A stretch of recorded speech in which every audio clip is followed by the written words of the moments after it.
Hello, friends. Welcome back, and I'm so happy to be back again to read the Bible and continue and finish the Bible. So I know that you, every one of you, my subscribers and followers are mm, helping me in reading the Bible, in becoming a good person. So thank you so much. You are one of the reason why I am being encouraged to come back again and read the Bible. So please bear with me 5 minutes maybe and read the Bible with me, so that I'll know that you are helping me in supporting me in reading the Bible and helping me to become a better person. So we'll go ahead with the reading, and today's reading is Leviticus 12 and 13. And I'll go ahead with that. Purification of women after birth, after childbirth. The Lord gave Moses the following regulations for the people of Israel. For 7 days after a woman gives birth to a son, she is ritually unclean, as she is during her monthly period. On the 8th day, the child shall be circumcised. Then it will be 33 more days before she is ritually clean from her loss of blood. She must not touch anything that is holy or enter the sacred tent until the time of her purification is completed. For 14 days after a woman gives birth to a daughter, she is ritually unclean, as she is during her monthly period. Then it will be 66 more days before she is ritually clean from her loss of blood.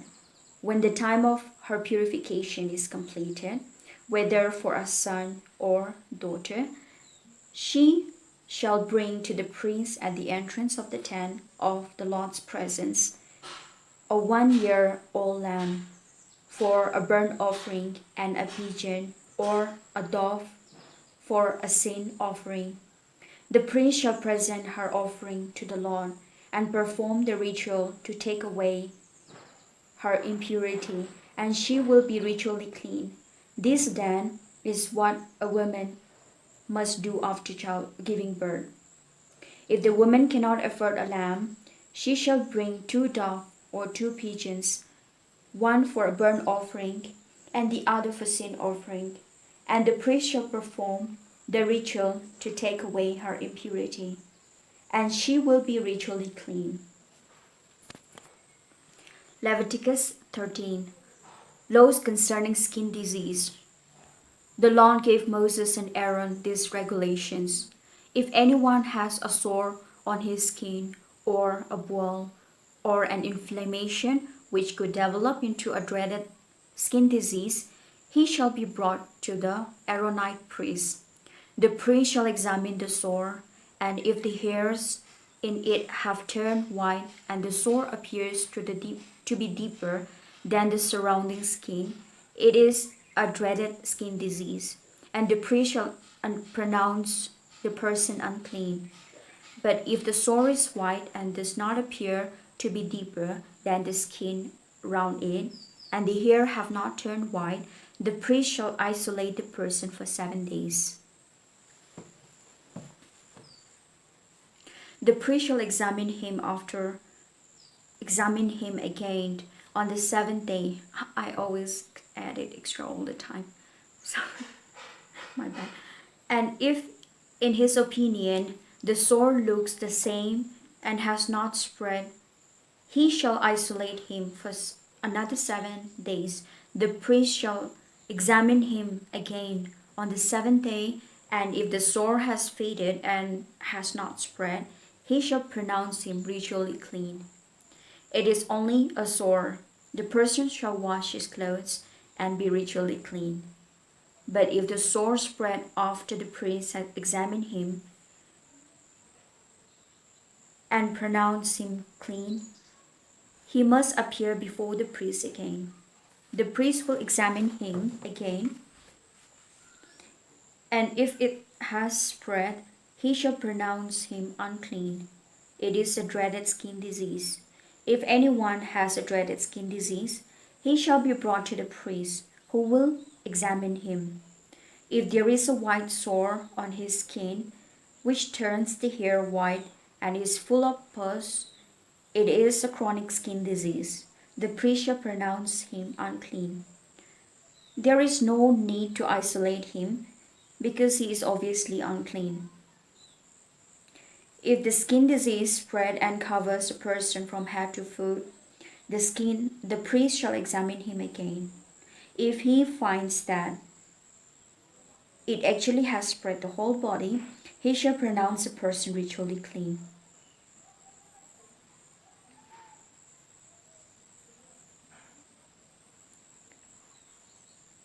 If his whole skin has turned white, he is ritually clean.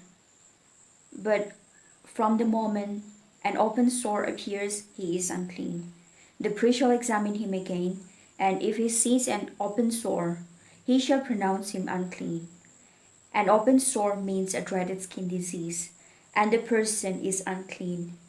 But when the sore heals and becomes white again, the person shall go to the priest, who will examine him again. If the sore has turned white, he is ritually clean, and the priest shall pronounce him clean. If anyone has a boil that has healed, and if afterwards a white swelling or a reddish white spot appears where the boil was, he shall go to the priest. The priest shall examine him, and if the spot seems to be deeper than the surrounding skin, and the hairs in it have turned white, he shall pronounce him unclean. It is a dreaded skin disease that has started in the boil. But if the priest examines it and finds that the hairs in it have not turned white, and that it is not deeper than the surrounding skin, but is light in color, the priest shall isolate him for 7 days. If the spot spreads, the priest shall pronounce him unclean. He is diseased. But if it remains unchanged and does not spread, it is only the scar left from the boil, and the priest shall pronounce him ritually clean. In the case of a person who has been burned, if the raw flesh becomes white or reddish white, the priest shall examine him. If the hairs in the spot have turned white and it appears deeper than the surrounding skin, it is dreaded skin disease that has started in the burn, and the priest shall pronounce him unclean. But if the hairs in it has not turned white and it is not deeper than the surrounding skin, but is light in color, the priest shall isolate him for 7 days. The priest shall examine him again on the 7th day, and if it is spreading, it is a dreaded skin disease, and the priest shall pronounce him unclean. But if the spot remain unchanged and does not spread, and is light in color, it is not a dreaded skin disease. The priest shall pronounce him ritually clean, because it is only a scar from the burn.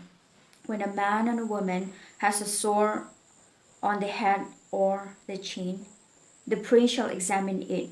If the skin, if it seems to be deeper than the surrounding skin and the hairs in it are yellowish and thin, it is a dreaded skin disease, and he shall pronounce the person unclean. If when the priest examines him, the sore does not appear to be deeper than the surrounding skin, he shall isolate him for 7 days. The priest shall examine the sore again on the 7th day, and if it has not spread, and there are no yellowish hair in it, and it does not seem to be deeper than the surrounding skin, the person shall shave the head except the area around the sore.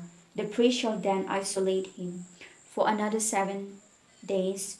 On the 7th day, the priest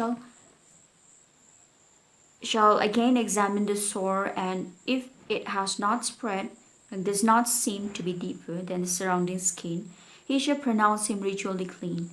The person shall wash his clothes, and he will be clean. But if the sore spread after he has been pronounced clean. The priest shall examine him again. If the sore has spread, he need not look for yellowish hairs. The person is obviously unclean.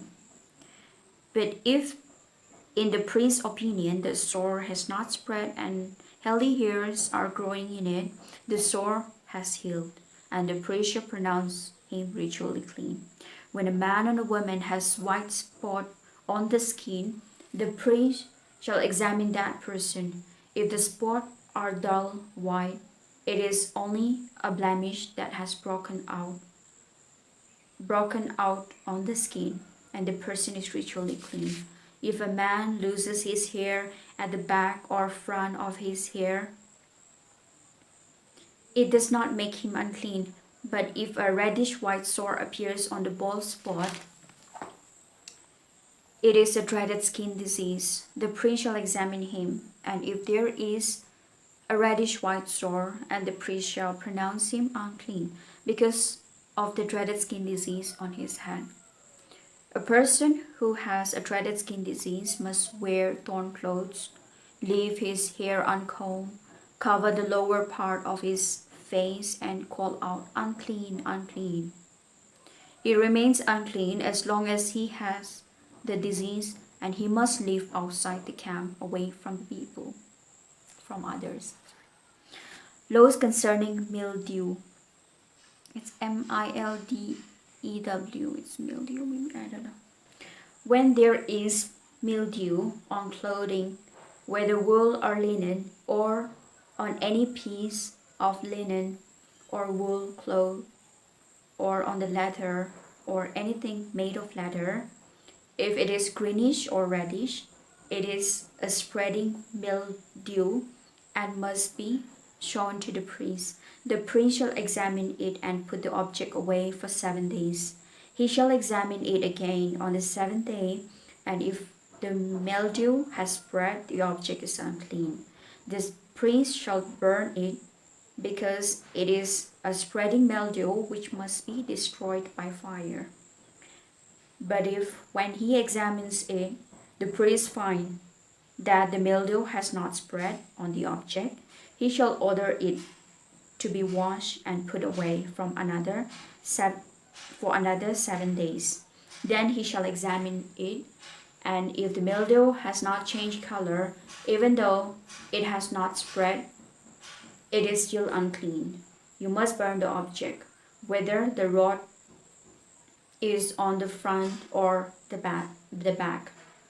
But if, when the priest examines it again, and the mildew has faded, he shall tear it out of the clothing or leather. Then, if the mildew reappears, it is spreading again, and the owner shall burn the object. If he washes the object and the spot disappears, he shall wash it again, and it will be ritually clean. This then is the law about mildew on clothing, whether it is wool or linen, or on linen or wool cloth, or on anything made of leather. This is how the decision is made as to whether it is ritually clean or unclean.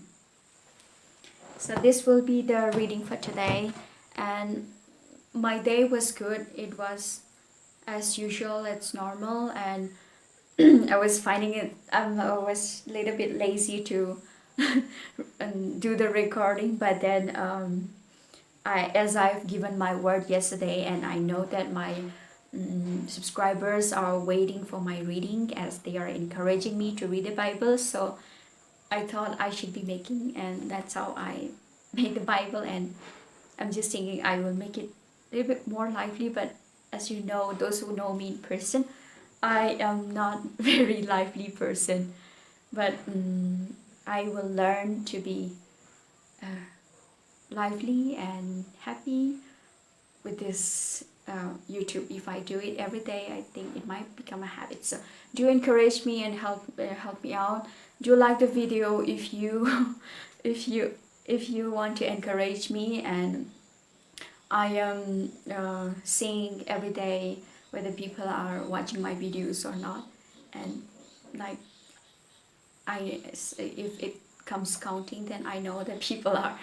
So helping me and watching it for me to encourage me. So thank you so much, and I will be praying for you as well. Pray for me so that I will continue reading the Bible with your help, and I will see you tomorrow again. Bye bye. God bless.